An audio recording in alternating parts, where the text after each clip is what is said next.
Now, so after that fight, that led to Ultimate Fighter 4. Yes, yes. I lost two in a row, and they're like, "All right, man." What was your first reaction when they called you like, hey, do you want to be a part of this thing?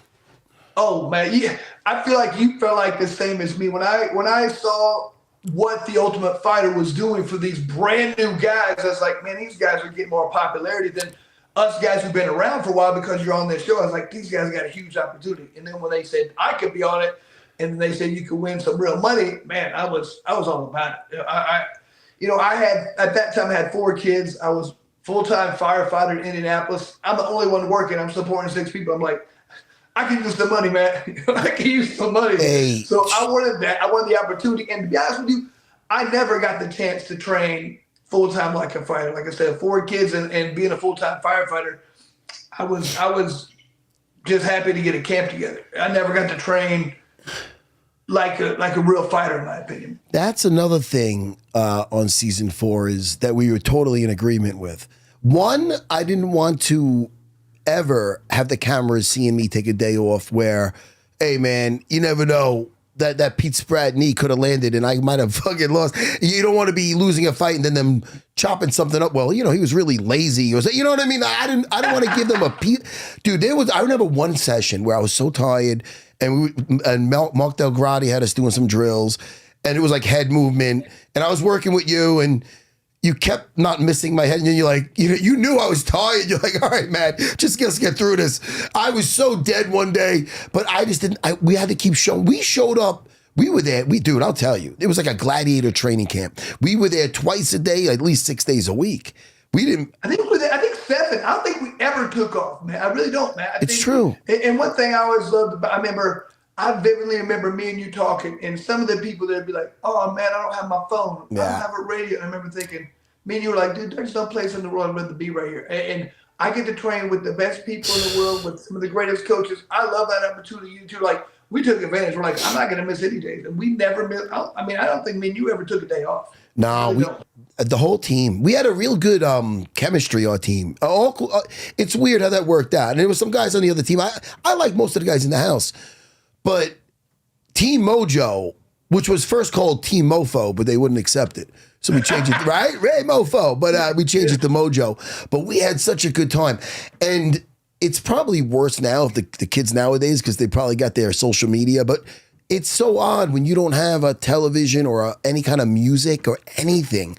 It's all glamorous when they're watching it, at home because they have the music. Like, they're fighting next. But when you're in there, if you're in there for the wrong reasons, to try to be famous or this and that, it comes out. Just like in fighting, if you're not a real fighter and you pretend to be and you get in that cage, it comes out. So we were all real. We knew that. We had nothing to prove. And do you remember the van rides when we were good boys and we'd be quiet and they'd play some music for us? I always remember this. I always remember at one point, Matt, you'd always say, "I don't know about you guys, but I got nothing to say." Yeah. We sit there for about 10 seconds and be like, all right, they turn it off, put some music on. They're funny, man, because if we kept yapping, they don't want to get in trouble. I get it. But it feels like they're the fucking wardens or some shit. Like, we're good. Can we have some music, please? We're good inmates. But shit, man, nothing but fond memories from that house. I think it's so, like you said, me and you both did well. That really helps our memories. You know what I mean? If you go out there and got that SB first round, you're like, that shows 100%. But we seized that opportunity, man. We really did, And it could be a little nerve-wracking because you don't know who you got next in that house. It was an odd setup with that.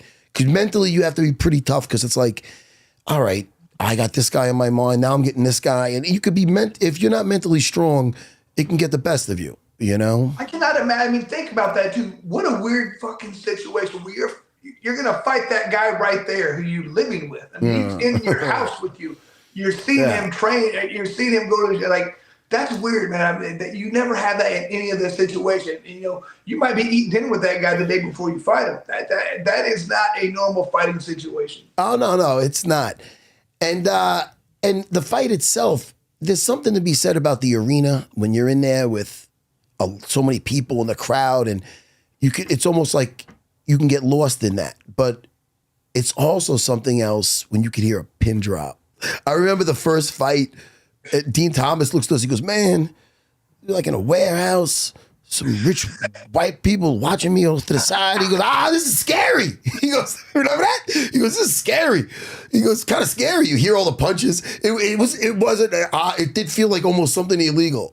It felt like we were like, right? I mean, it's fucking For crazy. sure, man. Like, only thing I can compare that to is Japan. I mean, you go to Japan, dead silent, until you almost get a submission. Then everybody goes, then it gets quiet again. They clap and get out of it. It's kind of like that. I think that helped me. I'd fought in Japan a lot. I remember you had been to Japan once for a fight, but your opponent got burned up right before.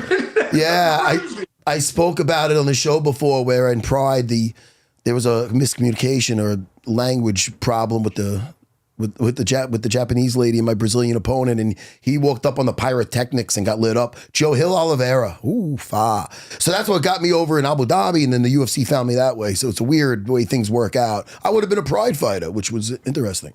Wow. But I'm happy the way it worked out.